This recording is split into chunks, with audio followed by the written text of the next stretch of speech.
장 23절에서 29절 말씀입니다.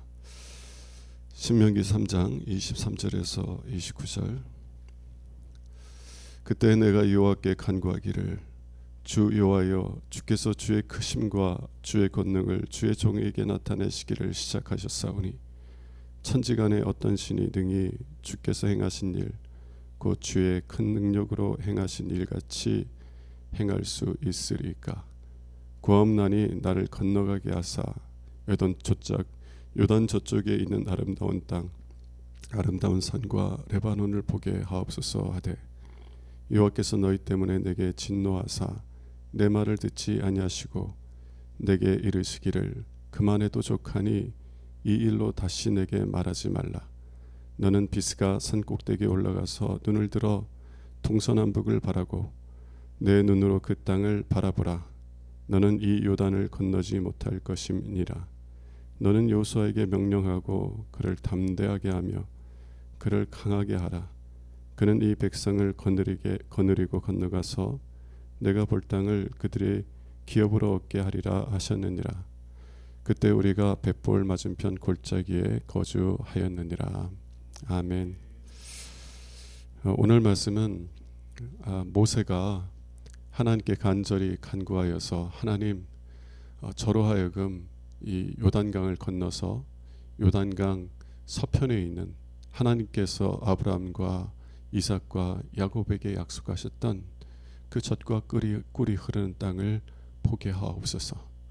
저도 이스라엘 백성들, 출애굽 2세대 백성들과 함께 요단강을 건너서 그 땅을 밟고 하나님이 주신 땅이 얼마나 복된지를 경험하는 삶을 살아갈 수 있도록 은혜를 베풀어 주옵소서. 그랬더니 하나님께서 너는 다시는 이 일로 인하여서 내게 구하지 말라. 네가 기도해도 안 듣겠다는 거예요. 그리고 너는 비스가 산 꼭대기에 올라가서 내가 출애굽 2세대들에게 줄 그 약속의 땅을 동서남북을 다 둘러보아라. 너는 요단강을 건너지 못하리라. 대신 너는 여호수아에게 기름을 부어서 이스라엘 백성들을 여호수아가 이끌고 요단강을 건너가게 하라 라고 말씀하신 것입니다. 여러분, 모세처럼 하나님을 경외하던 사람이 누가 있을까요?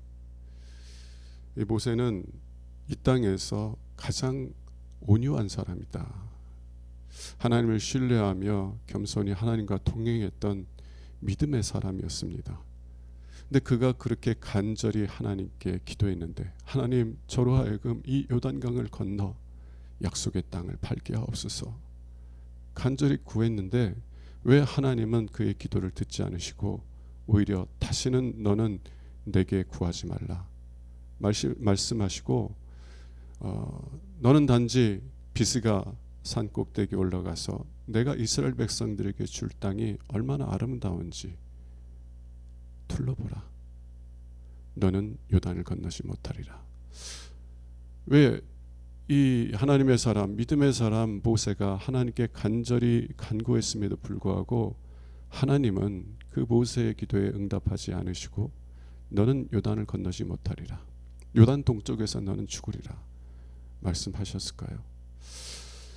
여러분, 그 모세가 얼마나 약속의 땅에 들어가기를 사모했겠어요. 이스라엘 백성들을 애굽 땅에서 인도하고 광야 40년 동안 살면서 그가 얼마나 하나님께서 약속하신 땅에 들어가기를 사모했겠어요. 근데 하나님 들어가지 말라는 거예요. 예를 들면 이런 겁니다. 정말 사랑하는 내 자녀가 이제 곧 결혼을 해요. 그리고 이제 한 가정을 이렇게 갖고 또 손주들을 낳을 겁니다. 여러분, 그 부모로서 내 사랑하는 자녀가 아이를 낳고 그 손주가 자라는 것들을 지켜보는 것처럼 행복한 게 어디 있겠어요? 내 아들, 내 딸이 행복하게 사는 것 지켜보고 또 내 아들로부터 나온 그 손주들이 더 성장하는 것들을 지켜보는 것이 얼마나 큰 기쁨이겠어요. 근데 하나님이 이제 내 자녀가 결혼하려고 이제 준비하고 있는데 너는 여기까지다. 이제 나에게로 오라.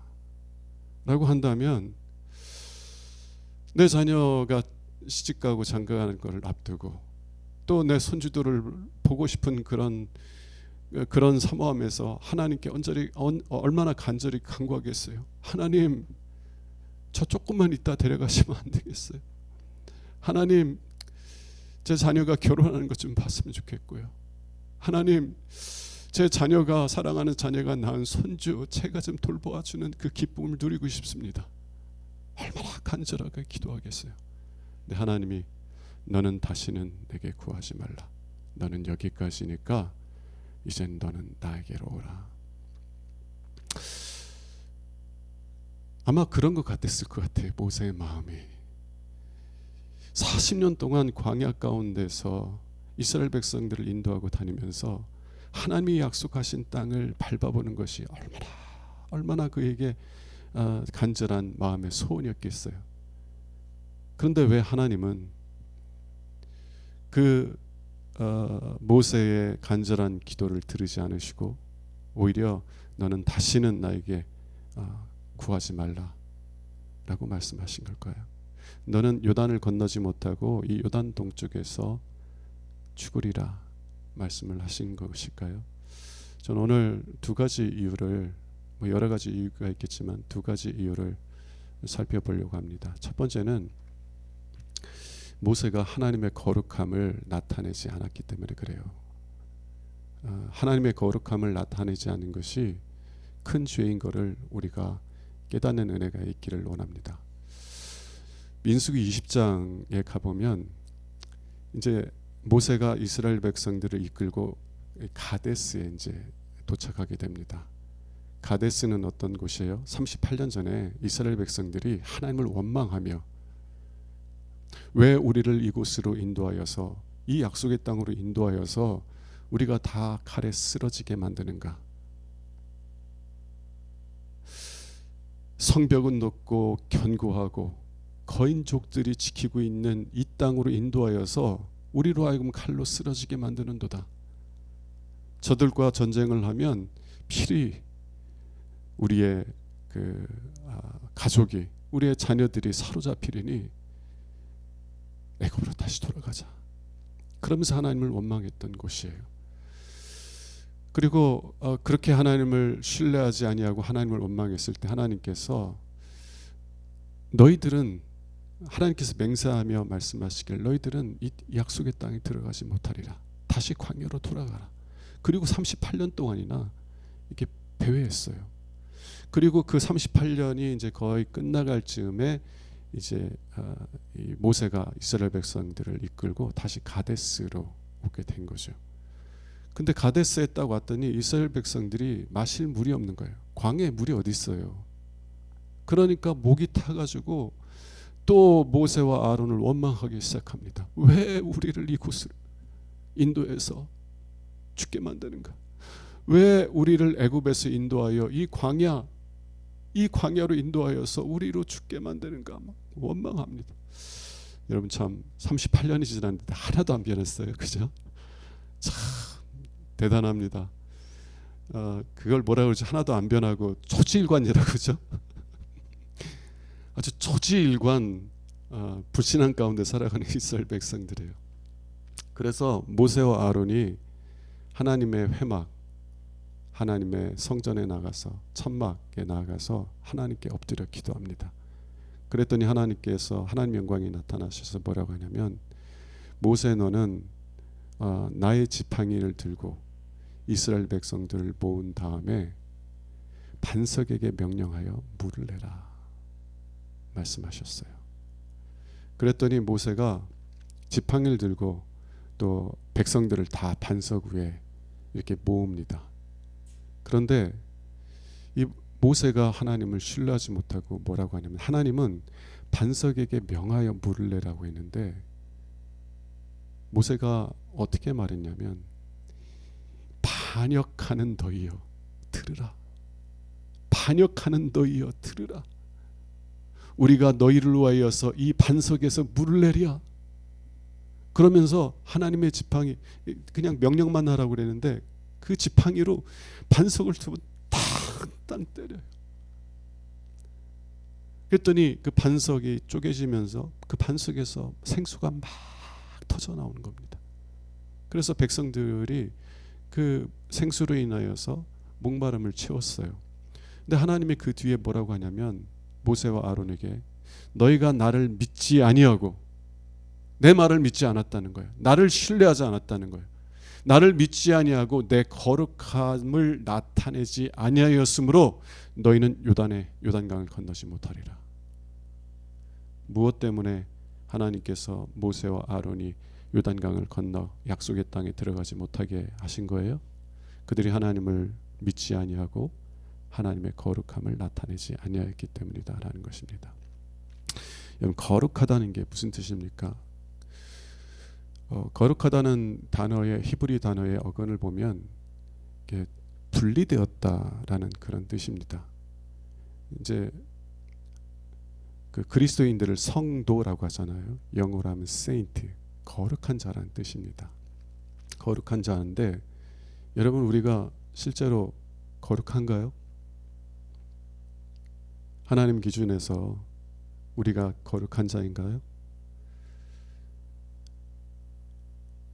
우리가 실제로 거룩하지 않은 자임에도 불구하고 하나님이 왜 우리를 거룩한 자라고 부르십니까? 왜냐하면 하나님께 분리되어 있기 때문에, 하나님께 속한 자이기 때문에 그래요. 우리는 세상으로부터 분리되어서 하나님에게 속한 하나님의 것이 되었기 때문에 우리가 하나님에게 속한 자이기 때문에 거룩한 자라는 것입니다. 그게 거룩하다는 뜻의 의미예요. 그것을 하나님에게 적용하면 하나님과 우리 사이에는 초월적인 분리가 있다는 거예요.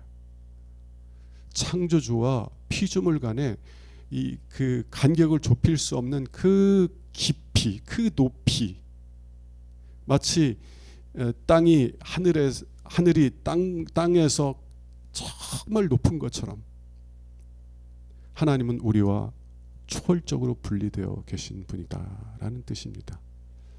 그럼 어떤 의미에서, 민수기 20장에서는 어떤 의미에서 하나님이 우리와 분리되어 초월적으로 분리되어 계신 분인가? 여러분, 그 출애굽기 17장에 보면 하나님께서 또 그때도 물이 없다고 이스라엘 백성들이 원망하니까 하나님이 모세에게 뭐라고 명령하시냐면 내가 반석 위에, 호렙산에 있는 반석 위에 설 터이니 너는 지팡이로 그 반석을 내리치라라고 말합니다. 여러분, 우리가 하나님 앞에 서지 하나님이 우리 앞에 서진 않아요. 그렇죠? 하나님은 보좌 위에, 높은 보좌 위에 계시고 우리는 하나님 앞에 섭니다. 근데 하나님이 뭐라고 하시냐면 내가 너 앞에 서겠다는 거예요. 그리고 내가 서 있는 반석을 치라는 것입니다. 그러면 그 반석이 쪼개져서 그 반석으로부터 생수가 흘러나올 것이라는 얘기예요. 그게 무슨 얘기예요?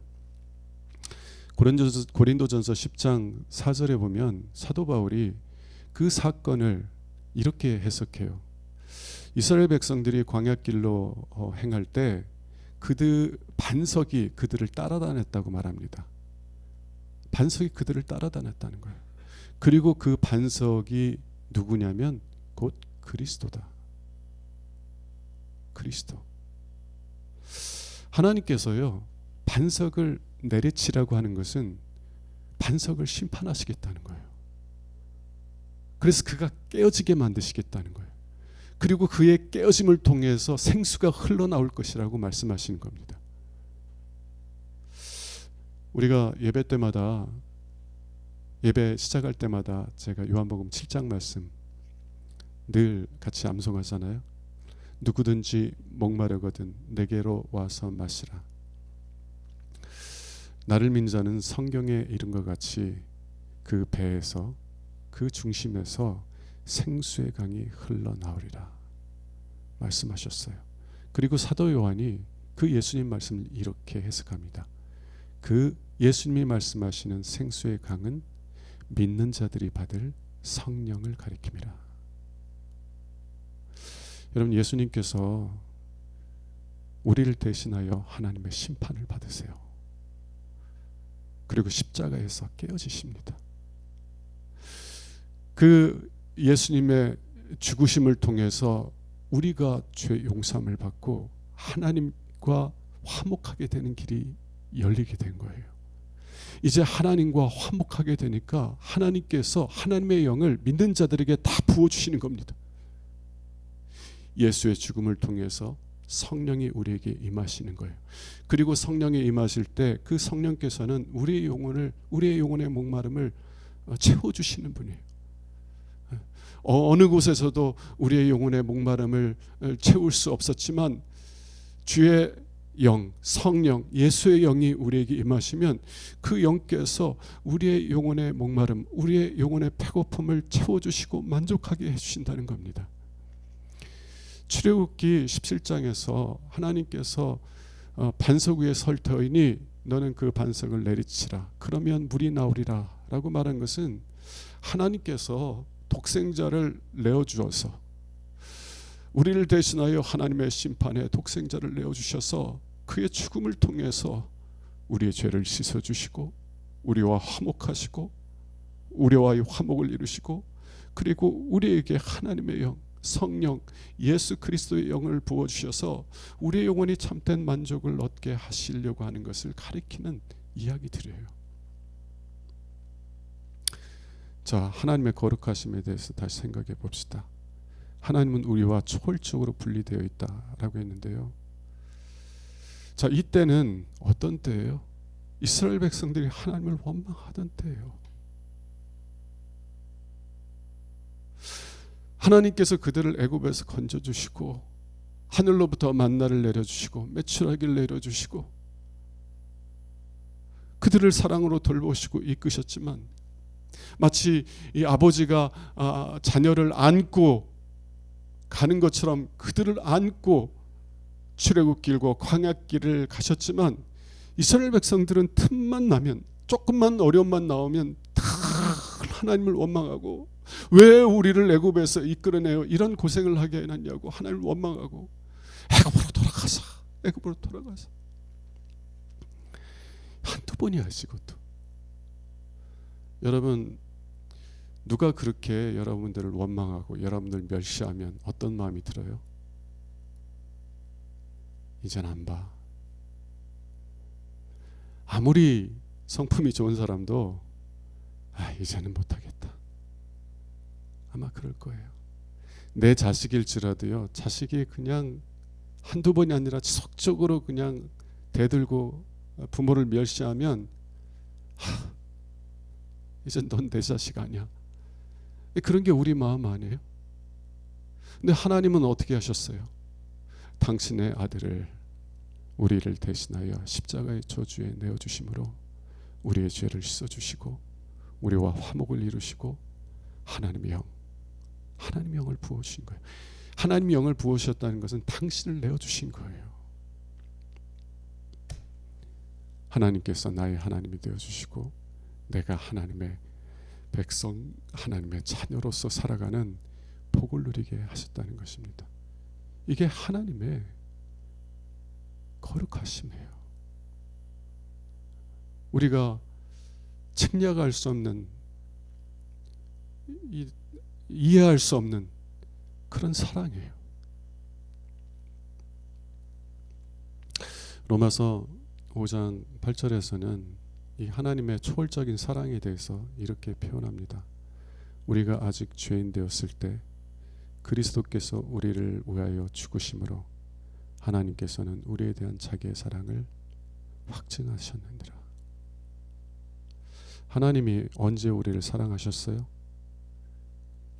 내가 누구보다 예수 잘 믿을 때, 내가 정말 하나님을 위해서 정말 거룩한 삶을 살아갈 때, 하나님을 신뢰하며 흔들리지 않는 믿음 속에서 하나님의 뜻을 따라 살아갔을 때, 그때 우리를 사랑하셨나요?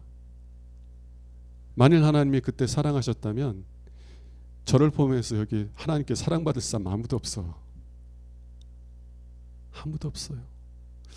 여러분 정말 하나님이 은혜 주셔서 하나님의 사랑을 깨닫고 온 마음을 다해서 하나님을 사랑하기를 소원하는 그때에도 돌이켜보면 뭔가 섞여 있더라고요. 믿음의 불순물들이 섞여 있더라고요.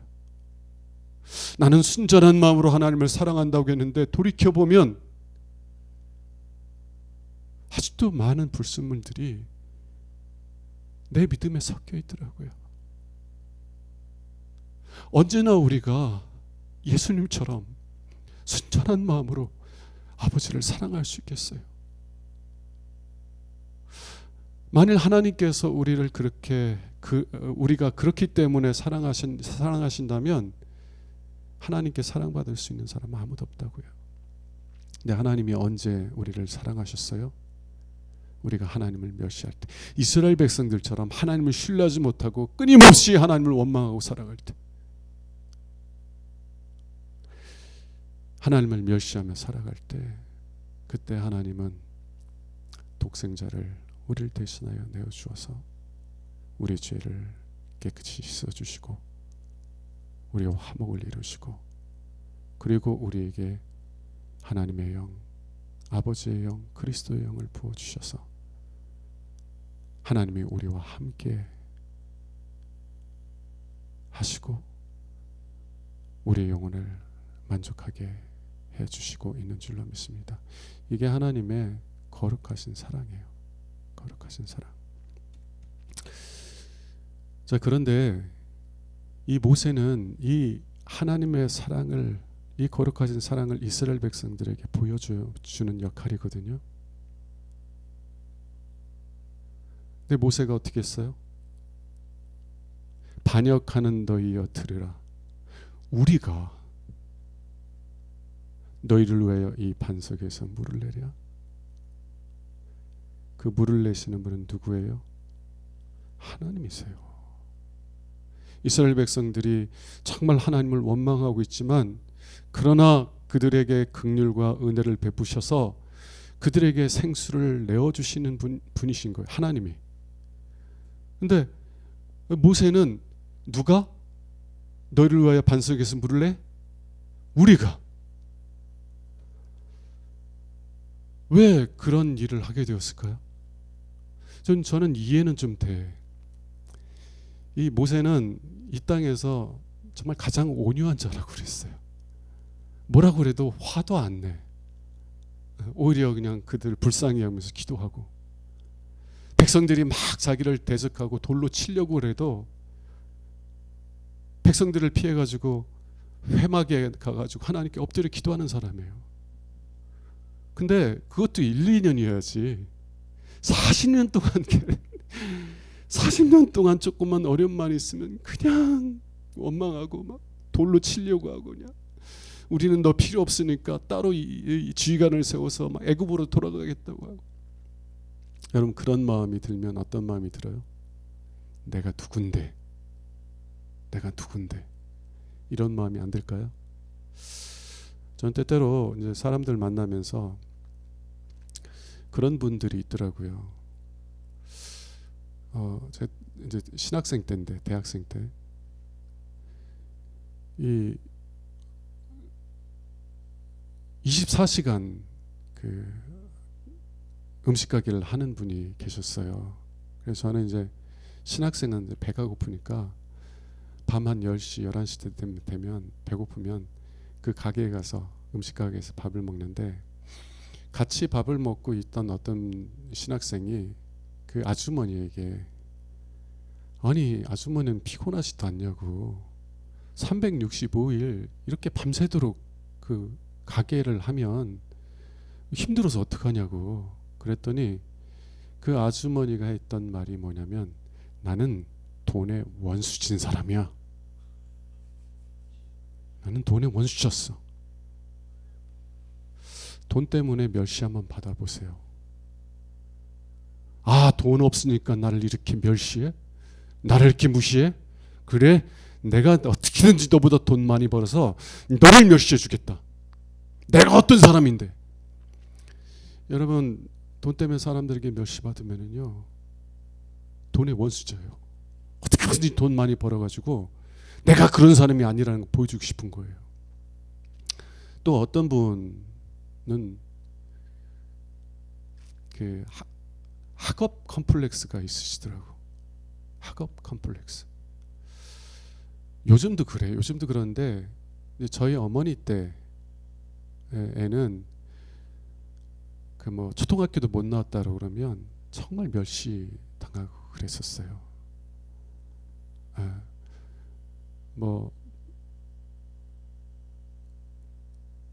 대학교 못 나왔다라고 그러면 차별도 받고, 지금도 이제 그 직장에서 뭐 그 고등학교 나온 사람들하고 대학교 나온 사람들하고 차별이 있잖아요.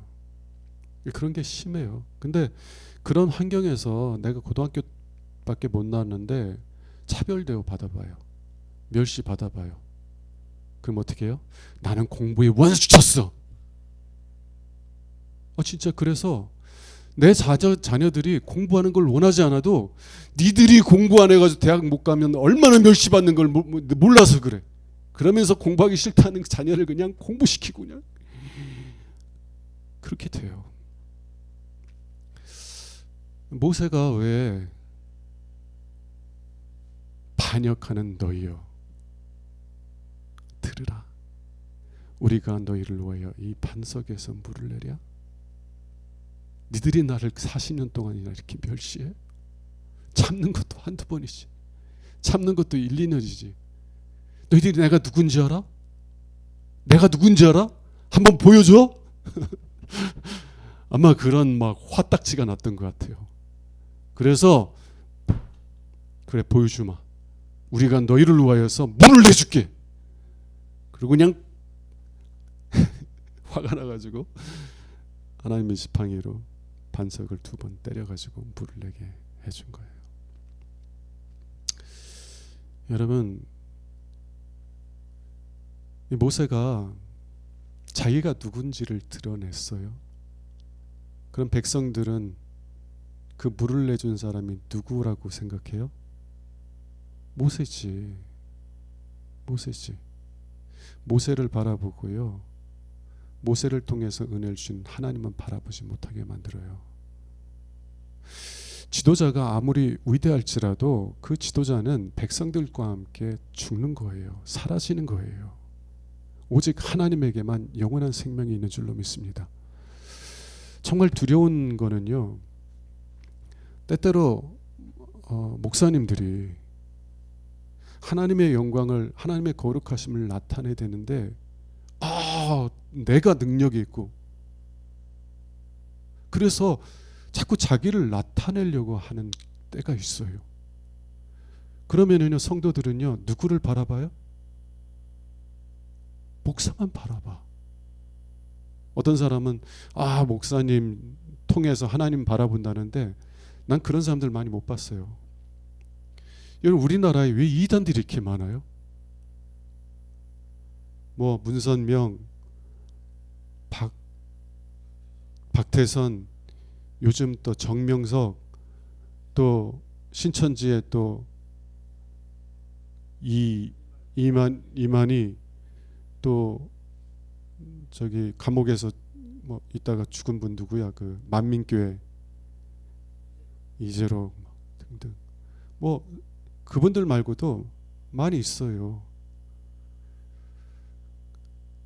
그분들이 마치 내가 반석에서 물을 내는 것처럼 신도들을 호도해서, 그래서 신도들이 어떻게 됐어요? 하나님 믿어요? 아니, 결국에는요, 그 목사들 신으로 받들더라고요. 하나님의 거룩함을 나타내야 될 때 자신의 거룩함을 나타내면요, 어떤 결과가 오냐면 회중들이, 성도들이 하나님을 바라보지 못하고 지도자만 바라봐요. 그리고 지도자함과 멸망해. 이게 얼마나 큰 죄인 줄 아세요? 목사가 정말 자기에게 긍휼과 은혜를 베푸셔서 정말 하나님의 영광을 나타내고 하나님의 거룩함을 나타내도록 쓰임받는 자로 하나님께 세워주셨는데 하나님의 거룩함은 나타내지 않고 자신의 거룩함만 나타내려고 하고 자신의 영광만을 나타내려고 한다면 성도들은요 하나님 바라보지 못하고 망해요. 이게 얼마나 큰 죄인 줄 아세요? 모세는 일평생 하나님과 동행하는 삶을 산 믿음의 사람이었지만 이 한 번의 죄로 인하여서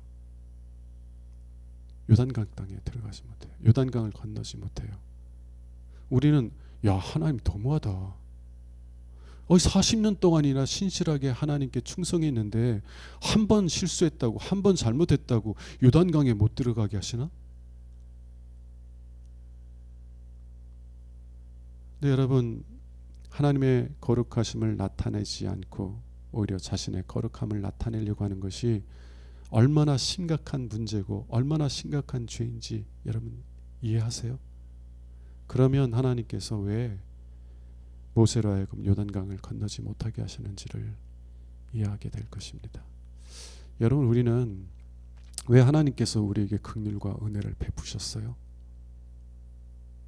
우리의 거룩함을 드러내라고?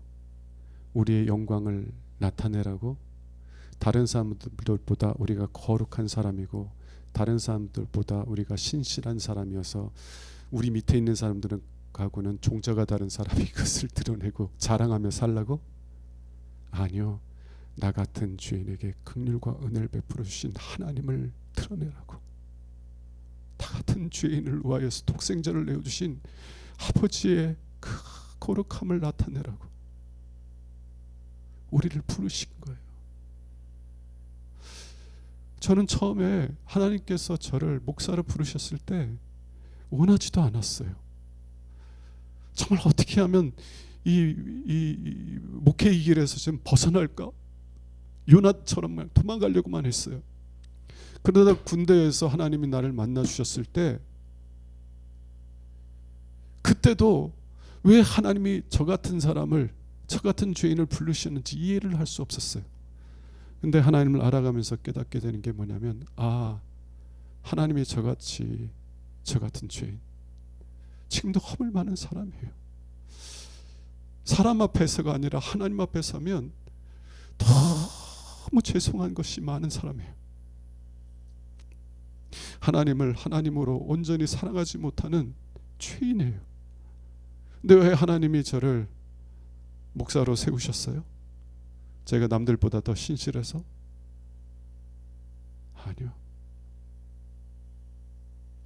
나 같은 자에게, 나 같은 죄인에게 긍휼과 자비를 베푸신 하나님의 그 거룩하신 사랑을 나타내라고.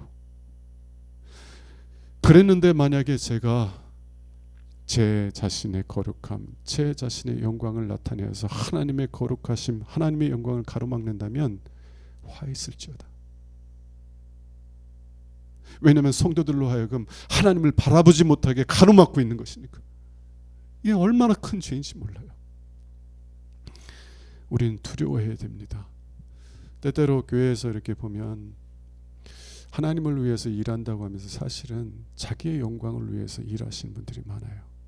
그걸 어떻게 하느냐?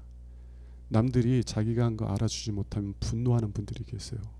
내가 누군데 내가 어떻게 해야 목사님들이 주로 그러더라고. 목사님들이 다른 분들이 아니라 내가 누군데 내가 목사인데. 우리 두려워해야 돼요.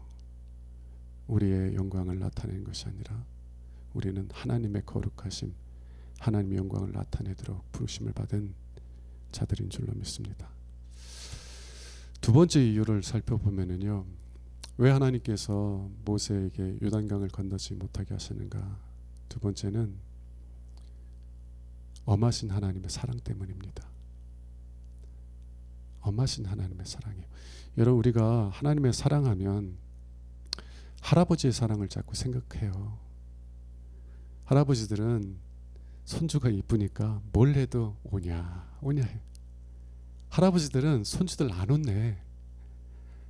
아빠 엄마들은 왜 좀 내 새끼 좀 혼 좀 내고 이런 것도 못하게 하지 왜 그냥 다 그냥 허락하냐고 막 그래. 아이 근데 뭐 혼내고 싶어도 뭐 혼낼 게 있어야지. 다 이쁜데 다 이뻐 다. 그러니까 할아버지 머리에 올라타서 상투 잡고 흔들어도 이러는 거야. 다 이뻐 다. 우리 교회도 이제 1살 간 넘은 어린아이가 있잖아요. 벌레도 다 이뻐. 벌레도 다 이뻐. 물론 걔는 말썽도 안 부리지만 벌레도 다 예쁘더라고요. 우리는 하나님의 사랑을 이야기할 때 그런 할아버지와 같은 인자한 사랑만 생각하는데 아니요. 하나님의 사랑은 꼭 그렇지만은 않아요. 하나님의 사랑은 때로는 험한 사랑입니다. 아주 험해요. 우리가 하나님의 은혜에서 떠나가지 않도록, 우리가 하나님의 생명에서 떠나가지 않도록 하기 위해서 때로는 우리를 엄하게 징계하시는 하나님이시라는 겁니다. 엄한 사랑이에요. 예를 한번 들어볼게요.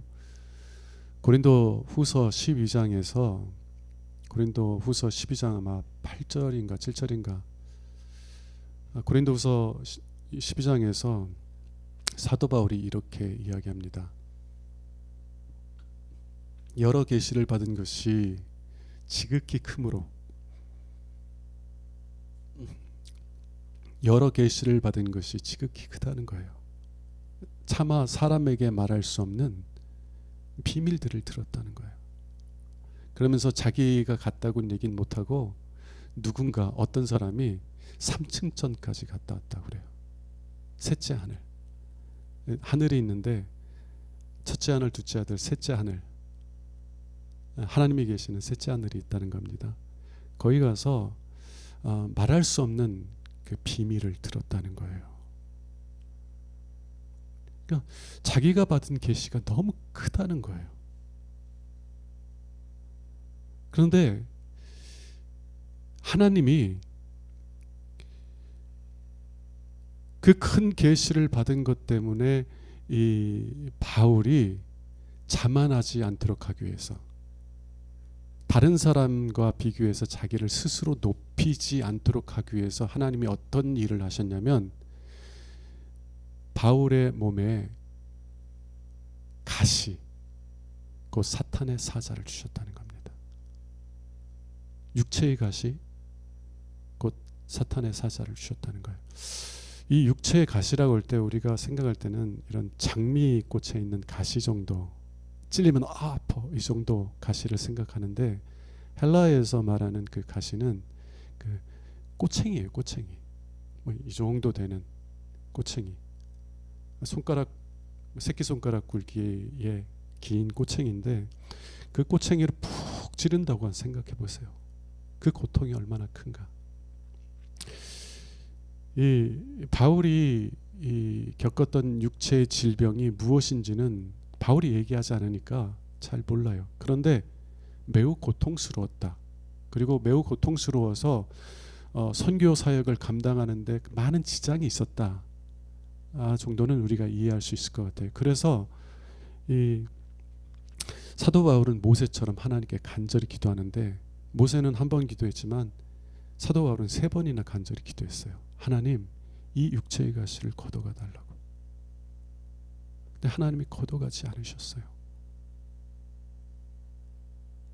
바울의 기도에 응답하지 않으시고 오히려 뭐라고 하셨냐면 내 은혜가 내게 족하도다.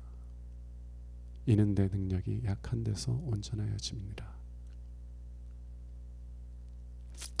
무슨 말이냐면, 바울아, 너는 다른 사람이 듣지 못한 지극히 큰 많은 계시들을 받았어.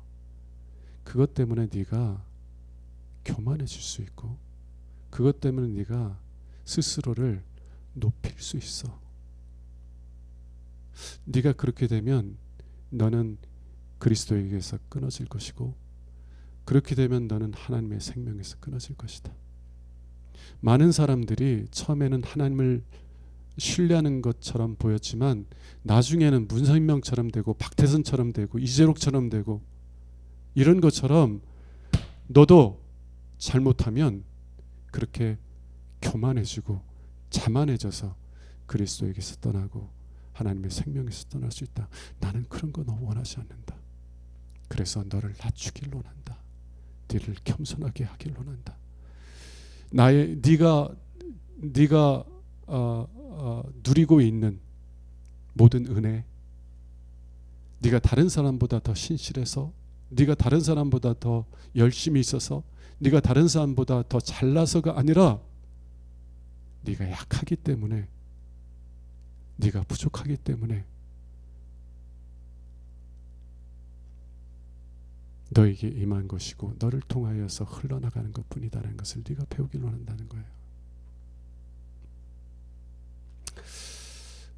사도 바울이 뭐라고 하냐면, 내가 너무 자만하지 않도록 하나님께서 나를 쳐서, 교만해지려고 할 때마다 나를 쳐서 겸손하게 만들어서, 그래서 하나님의 은혜만을 의지하는 사람으로 살도록 이끌어 주셨다라는 것입니다. 여러분, 이게 하나님의 사랑이라는 것을 여러분 고백할 수 있어요? 때때로 자녀들이 친구들의 소리에 미혹되어서 잘못된 길로 간다. 그냥 둬요, 부모님이? 회초리를 들어서라도, 회초리를 들어서라도. 저도 좀 고집이 한 고집 했나 봐요, 어렸을 때부터요. 저는 고집이 한 고집 합니다. 지금도 아직도 고집이 있는데, 제가 아직도 기억하는 게 그 초등학교 들어가기 전인가 아니면 들어간 후인지 잘 기억이 안 나요. 근데 아주 어렸을 텐데 저희 어머니가 회초를 들고 와가지고 저희 잘못한 걸 얘기하면서 이렇게 때리시는 거예요. 때리는데 제가 눈도 깜짝 감고 다 맞았어요. 그 어린애가. 왜냐면 나는 내가 잘못했다는 생각이 안 드니까. 억울하잖아요. 내가 왜 잘못했다고 해야 돼? 잘못하지 않았는데. 그러니까 입 딱 물고 어린 놈이 다 맞는 거야. 그러니까요, 저희 어머니가 몇 대 때리다가 이 녀석이 뭐 몇 대 때리면 엄마 잘못했어요 나와야 되잖아요. 근데 우리가 이를 물고서 그냥 막 버티는 걸 보더니 안 되겠다 싶었는지 어머니가 바지를 걷고 당신을 때리시는 거예요. 그래가지고 제가 엄마 잘못했어요. 그리고 막 뭔지 모르겠지만 안 할게요. 뭐 때문에 뭐 그게 잘못된 건지 난 이해를 못하니까 하여튼 뭐 안 할게요. 그랬어요. 자녀가 때때로 잘못된 길로 나아가면 그래 그거 해보고 실패를 경험하고 다시 돌아올 수 있으니까 해. 까짓까. 남자는 그렇게 실수도 해보는 거야. 그럴 수 있는데 그 길로 가면 죽는데? 그냥 둬요? 어떤 부모가 그냥 둬요? 회초리를 들어서라도 그 길로부터 돌이키게 만들어야지. 정 말 안 들면 자녀 앞에서 내 동안이라도 때려서 돌이켜야지. 자녀 입장에서는 부모님이 너무 엄하다라고 느낄 수 있지만, 그러나 부모님 입장에서는 그 엄함이 자녀에 대한 깊은 사랑으로부터 나오는 거예요. 왜 하나님께서 모세가 그렇게 요단강을 건너서 약속의 땅을 밟고 싶어도 안 된다, 다시는 구하지 말라, 엄하게 징계하시는 거예요? 그래야만 그가 살기 때문에 그렇습니다.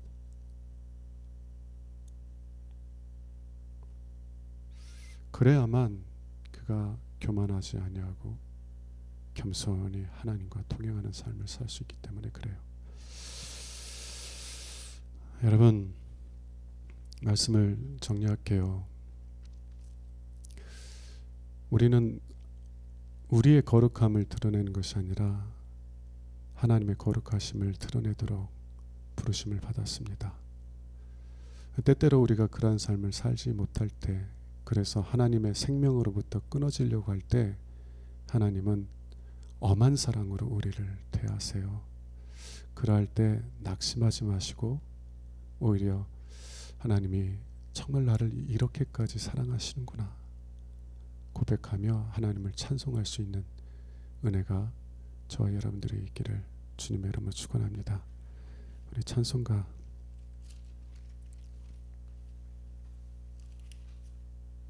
315장 부르고 주기도문으로